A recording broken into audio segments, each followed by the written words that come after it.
Today I'm going to show you how I made this cute little wheelbarrow for less than $10 using items from Dollar Tree.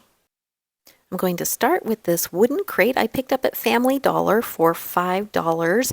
Family Dollar and Dollar Tree are owned by the same company, so you probably can find this in the Dollar Tree Plus section at your store or something similar.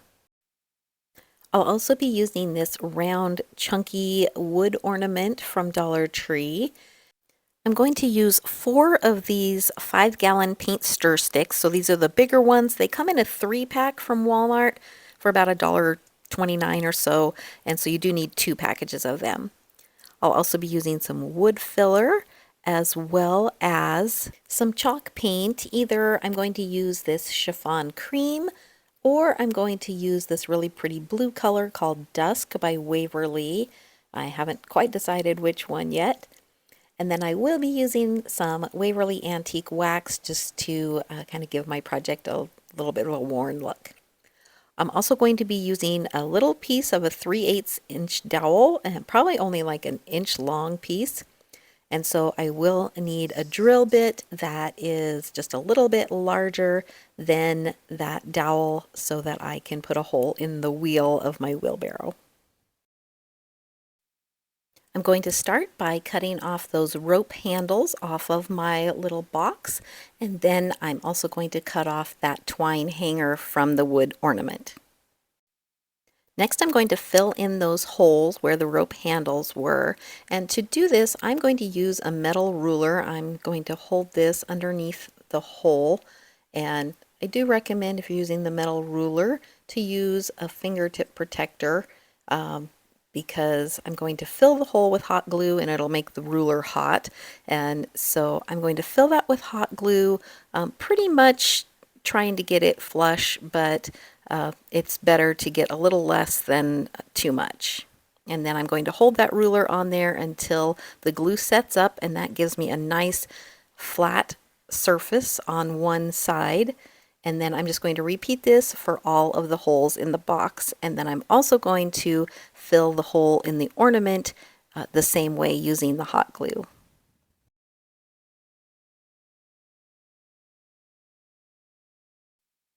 Now I'm going to take a little bit of wood filler and I'm going to put that on top of the hot glue in those holes just to make sure that the holes are completely filled. And the reason I'm doing this instead of filling the holes completely with hot glue is because it's a lot easier to sand off excess wood filler than it is hot glue. And so I'm just going to make sure those holes are filled completely, let the wood filler dry, and then I'm going to sand them off so I have a nice flat flush surface and you won't be able to see those holes.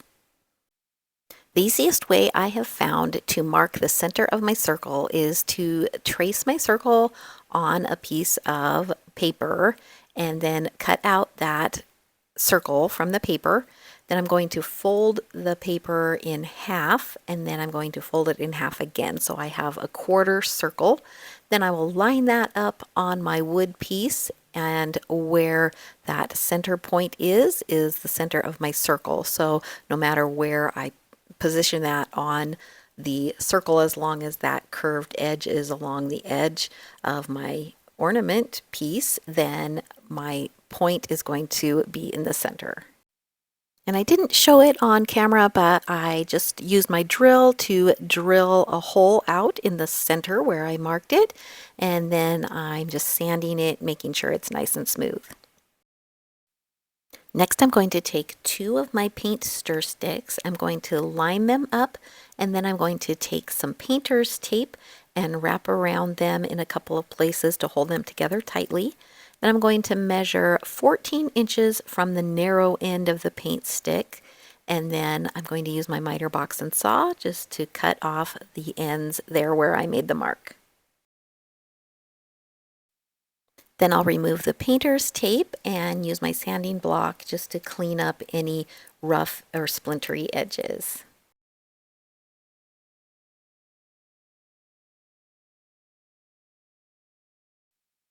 Next, I'm going to take the 2 short ends that I just cut off of those 2 paint stir sticks, and I'm going to line those up and tape them together. Then I'm going to measure and mark 5 inches and cut them off at that 5-inch mark.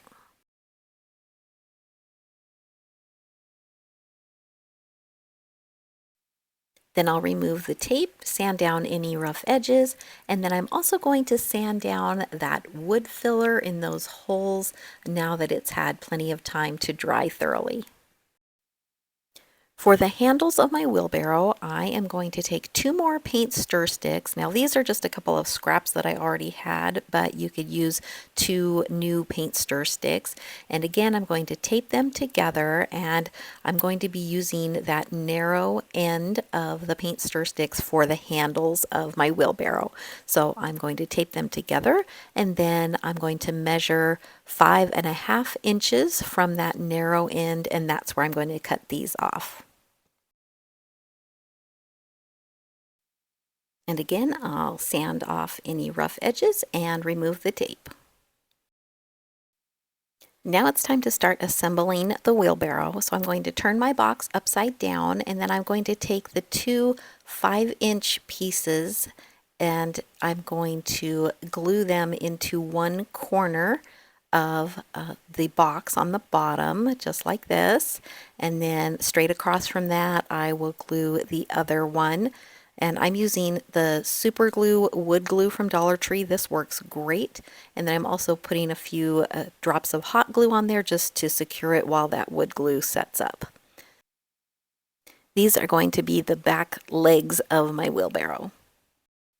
Next, I'm going to take my 2 longer stir sticks. These were the 14-inch ones, and I'm going to figure out the placement of this. Now, this is a little bit tricky because they need to be kind of meeting in the center where that wheel is going to go. So the first thing I did was measure the center of my box and mark that so that I could kind of get a visual of where that center is.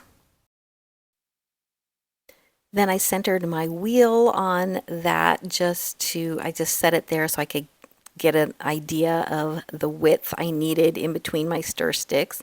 And then I am going to measure until they are equal on both sides and mark those, and making sure that I have enough room in between the ends of the paint stir sticks for that wheel to fit and have a little bit of extra room.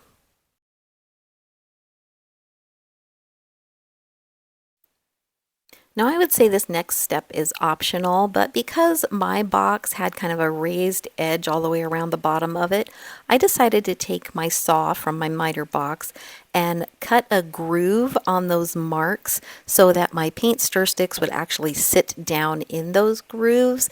I felt like that if I glued them in those grooves, it might hold them stronger than just gluing them on the top. But if the box that you're using doesn't have a raised lip like this, then you may not be able to cut grooves into it. So like I said, this is an optional step. I would just make sure that you glue your sticks on really well with some strong glue so that they hold well.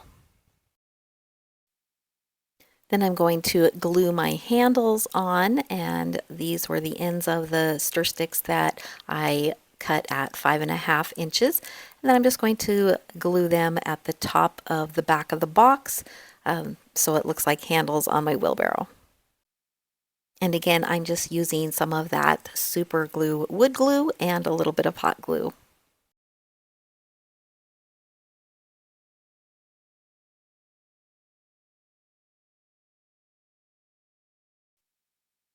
I went ahead and glued one of those long pieces on the bottom, but I decided not to glue both of them on because I figured it might be easier to paint the one before I add the second one on.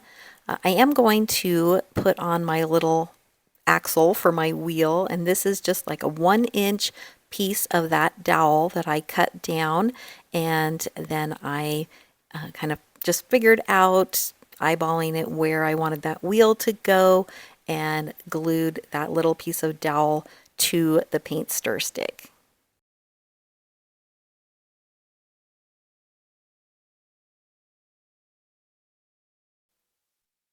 I decided to go with the dusk blue chalk paint, and so I am going to start painting my wheelbarrow, and this is where I figured it would be easier to paint this part and without having the wheel and the other long stir stick on. So I'm going to go ahead and do this and just start painting my whole wheelbarrow.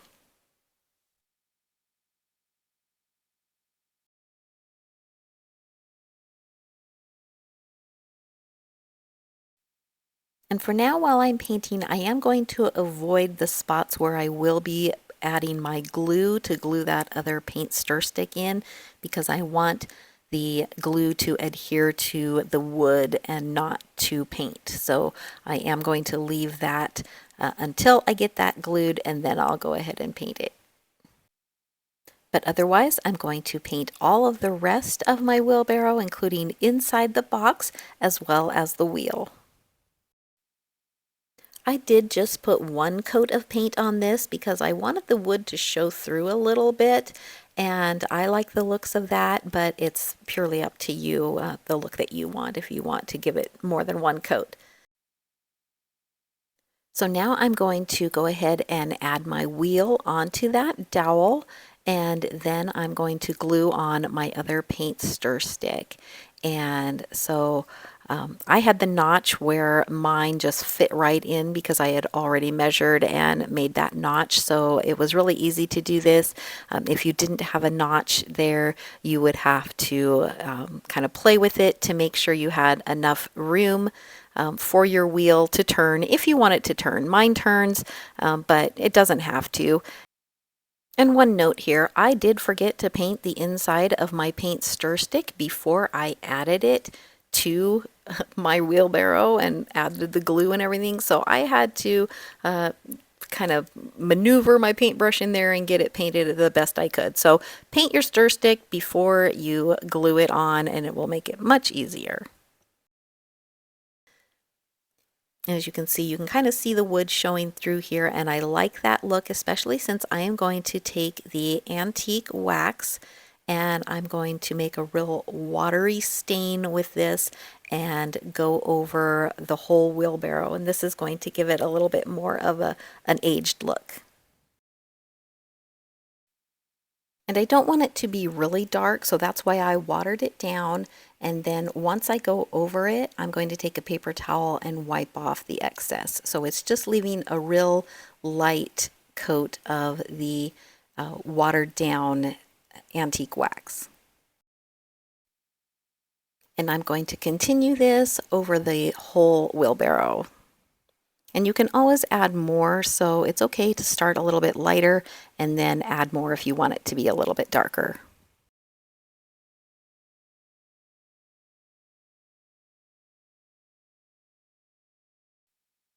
Once the wheelbarrow is all assembled, you will notice that the back legs do not sit flat. That's because it's at an angle with that wheel.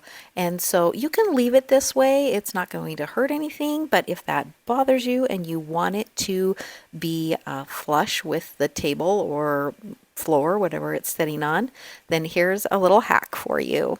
So I'm just taking a cutting board and laying it flat on the table, and then I'm going to make a mark with my pencil. This is going to give me the angle that I need to cut so that this will be flush once that's cut off and sit flat. So I'm going to use my saw from my miter box and just go ahead and trim off that little piece along that mark that I made. You do want to make sure that you mark both sides, both legs on your wheelbarrow before you cut one. Otherwise, it'll throw it off a little bit. So make sure you mark both and then cut both. Then I just sanded a little bit where I cut them off, and now they are perfectly flat against the table. Now all that's left is to add some pretty flowers to this wheelbarrow.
Hi friends, welcome to Lovin' Life's Journey DIY.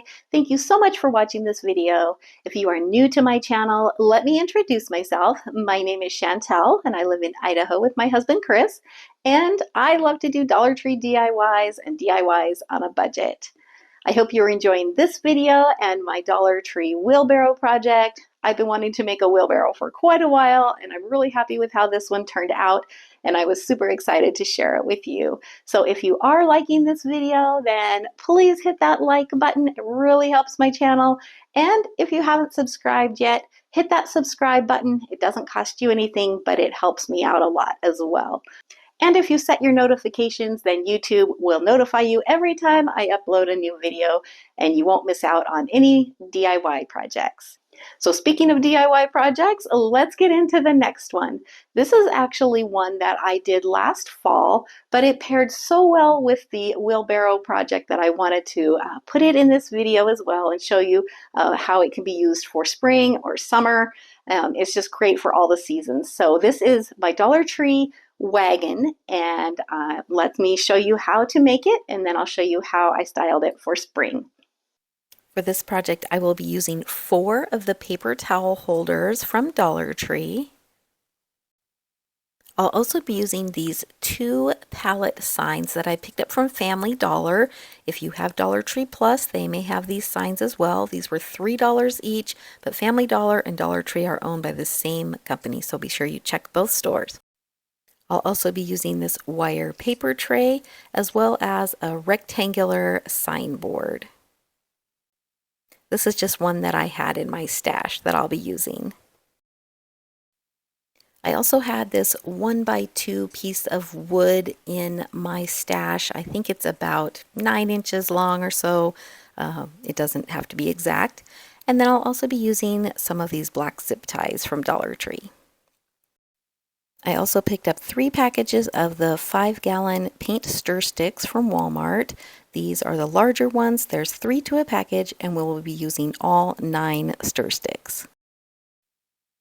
And for paint, I'm going to be using a black spray paint and this brown color called Nutmeg, which is perfect for painting things that you want to look more wood colored. I will be using my Stanley staple gun. I love this tool, and all my favorite crafting tools are linked below, but if you don't have this, you can use a strong bonding glue such as E6000, and then you'll need some wood glue as well. To start out, I'm going to be removing the tags from my paper tray and also the labels off of my sign board. If the labels don't want to come off easily, I do recommend using a heat tool or blow dryer to help get those off. We don't want to tear this because we do want a nice smooth surface.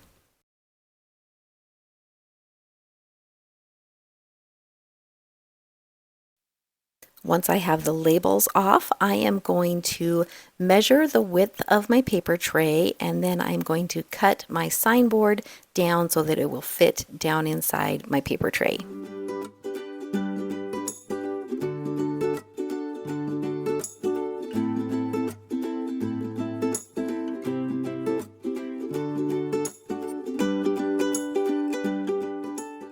So I'm just using a straight edge and a razor knife to cut my sign board down. These cut pretty well. You have to go over them a few times, and then you'll be able to just kind of bend it and cut through to get a nice straight edge.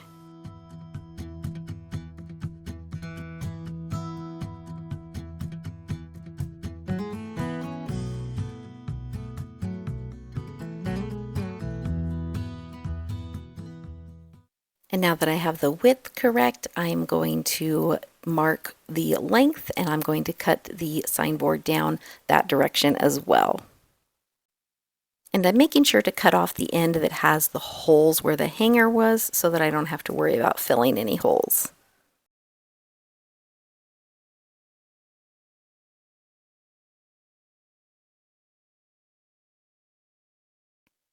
Once my sign is cut down to size, I'm just going to take some sandpaper and run over the edges just to clean those up. Then I'm going to take my signboard and my wire paper tray, and I am going to give them both a coat of the nutmeg spray paint. I'm also going to take my 4 paper towel holders and I'm going to spray them with the black spray paint.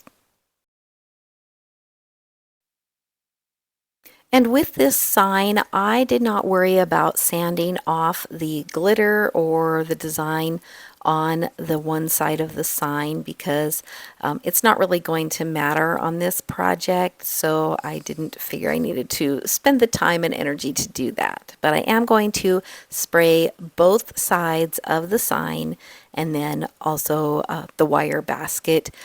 Mostly just the sides of it is what needs to get sprayed because that's really all that's going to show.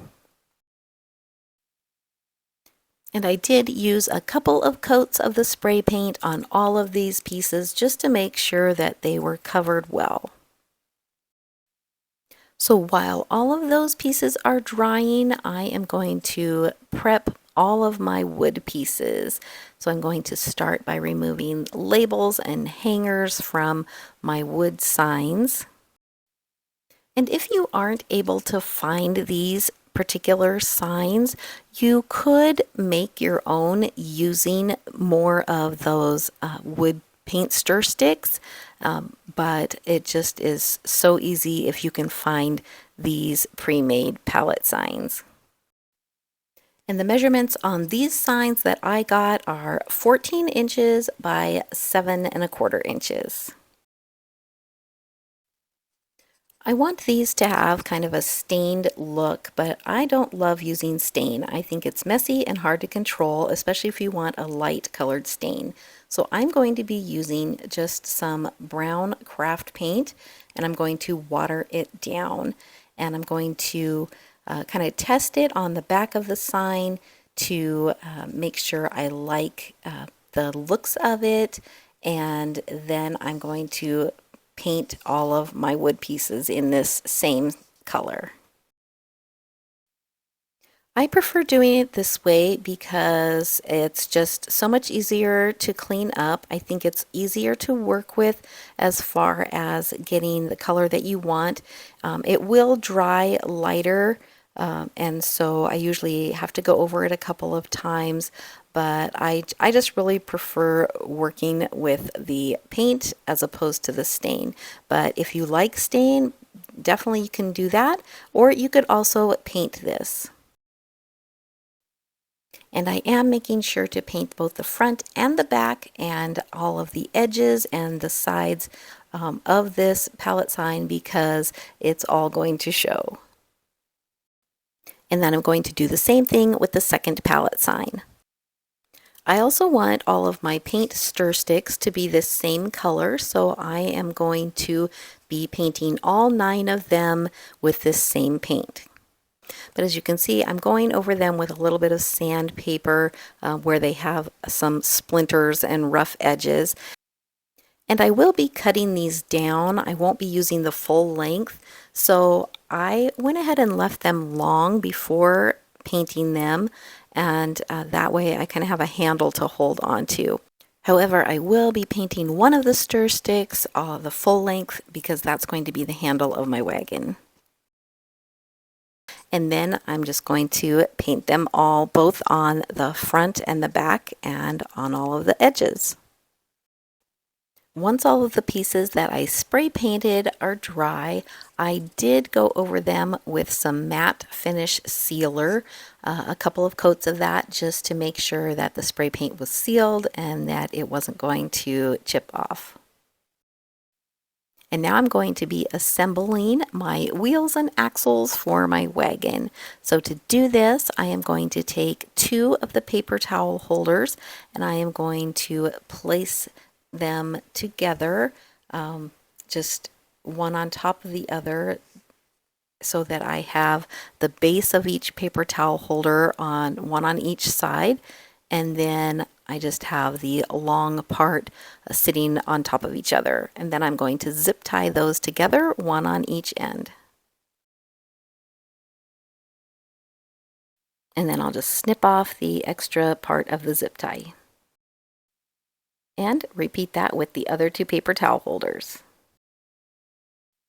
Next, I'm going to attach my wire paper tray to the axles of my wagon, and I am lining up the front of the paper tray with the front edge of the wheels that are going to be the front of the wagon, and I am going to just use some zip ties to attach the tray to the axles. And I did center my tray in between the wheels, and there is about 1.5 inches between the paper tray and the wheels of the wagon. And this is good because this is where the wood sides of the wagon are going to go. When putting the zip ties on, you do want to make sure that the little clip part is facing down so that it's underneath the wagon, because we will be placing our signboard inside the wagon and we want it to sit flat. So just make sure that those zip ties are facing down, and then once those are all attached, then just make sure they're tight and trim off the extra part of the zip tie. The great thing about these particular pallet signs is that the vertical pieces of wood that stick down below the bottom a little bit will push down perfectly inside those paper towel holders, and this makes it great for assembling this and making it fit together really sturdily. Sturdily, is that a word? It sounds really funny, but I actually paused here, looked it up, and yes, sturdily is a word. So once I have one of the pallet signs placed on the wagon, then I am going to use my staple gun to attach this. And you'll notice that the wire basket sits right up against the wood on those vertical pieces, both in the front and the back. And so that's where I'm going to be stapling it. Now, if you don't have a staple gun, this is where you would use like your E6000 and some clamps, and you would put some glue there and glue the wire basket to the wood pallet sign and clamp it and let it dry thoroughly. But since I always say I am an impatient crafter, I like things that are fast, and so I'm going to use my staple gun. And when stapling this, I did put my little 1x2 piece of wood underneath where I was stapling.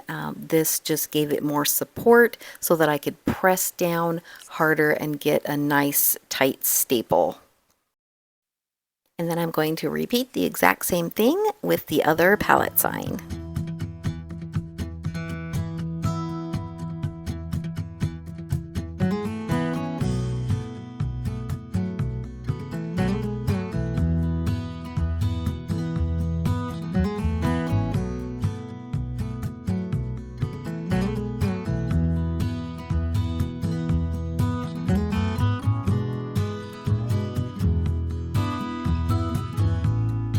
Now I'm going to be using those paint stir sticks to build the front and back sides of my wagon. So I'm just holding one up and measuring how long it needs to be. I'm just going to mark that with a pencil, and then I'm going to cut down all of the paint stir sticks except for the one that I painted the full length that I'm saving to use as the handle of my wagon.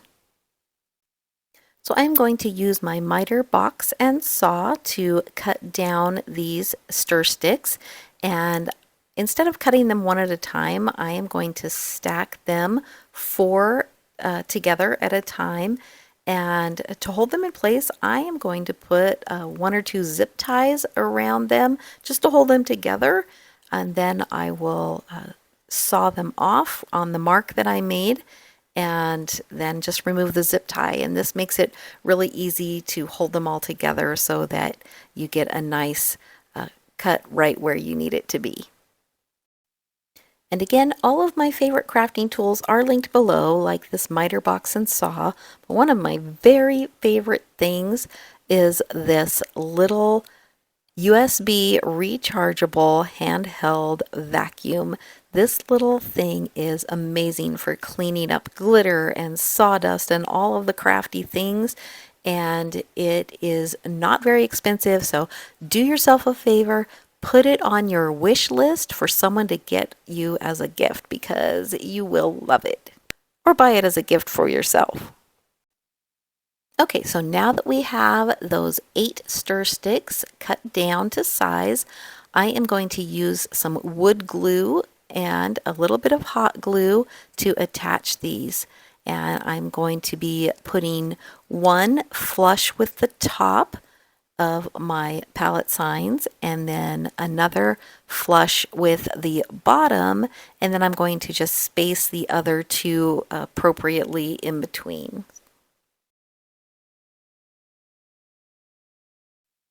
And then I will repeat this same step on the other end of the wagon to close in the box. So essentially we have created a wooden crate to put on top of these paper towel holders. So if you had a wooden crate that was about this size, you could use it and save a whole lot of steps. Next, I'm going to take that little piece of 1x2 and I am going to cut the end at an angle. And so I'm going to tip it up on its side, and then I first cut it at a 45-degree angle, but decided that this was too much of an angle. And so I did end up going back and cutting it at a lesser angle, which was 22.5 degrees on this miter box.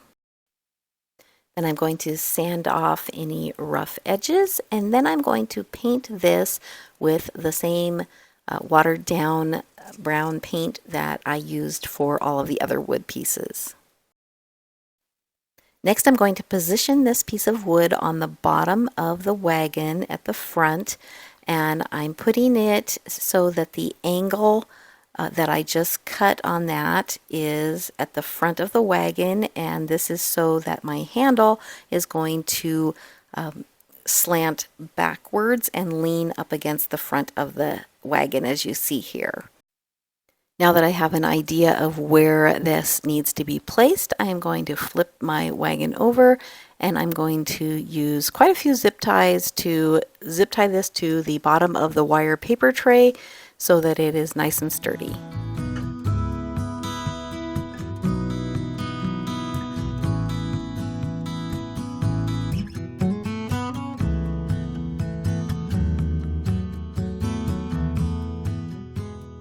And once I'm happy with that, I'll just cut off the ends of the zip ties. And you can see here that I crisscrossed my zip ties over the wires on the basket, and this held my wood in place and kept it from sliding back and forth. Next, I'm going to lay my signboard down in the wire basket, and I did not attach this, I just laid it in there. Then I'm going to use some wood glue and a little bit of hot glue to attach my last paint stir stick onto that piece of wood that we just attached to the bottom of the wagon, and this is going to be the handle of my wagon. I did also add a little bit of the wood glue where the handle is up against the top of the side of the wagon there, just to give it a little bit more stability. I decided I wanted to add a cross piece to my wagon handle, so I cut a couple of pieces of the paint stir stick scraps that we had left, and I'm going to glue one on each side of the long handle that we just attached to the wagon.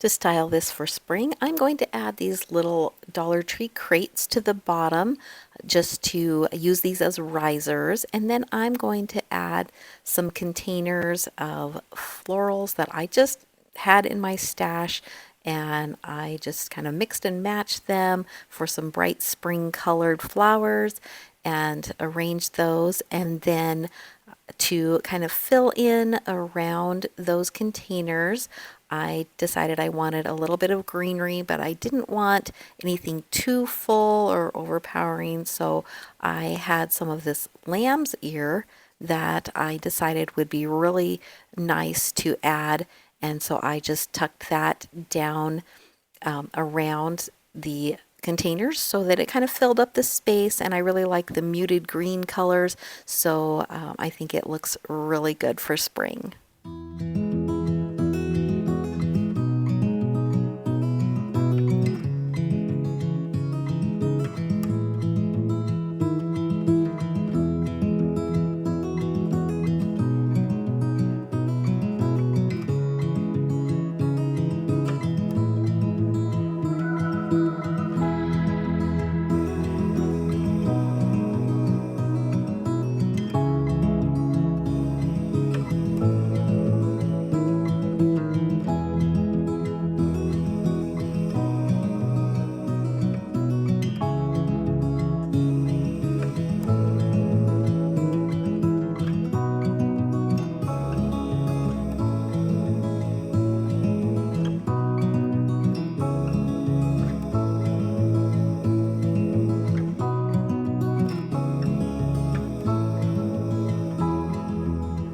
I love how versatile this little wagon is. It's great for all seasons. You could even just put some greenery in it, or even a real potted plant you could set down inside of this, and so it just makes a great home decor piece. I hope you enjoyed this video and these two projects made from Dollar Tree items that are super budget friendly. If you did, remember to hit that like button, and also don't forget to subscribe and set your notifications so YouTube will notify you every time I upload a new video. Thank you so much for watching. I hope you all have a blessed day.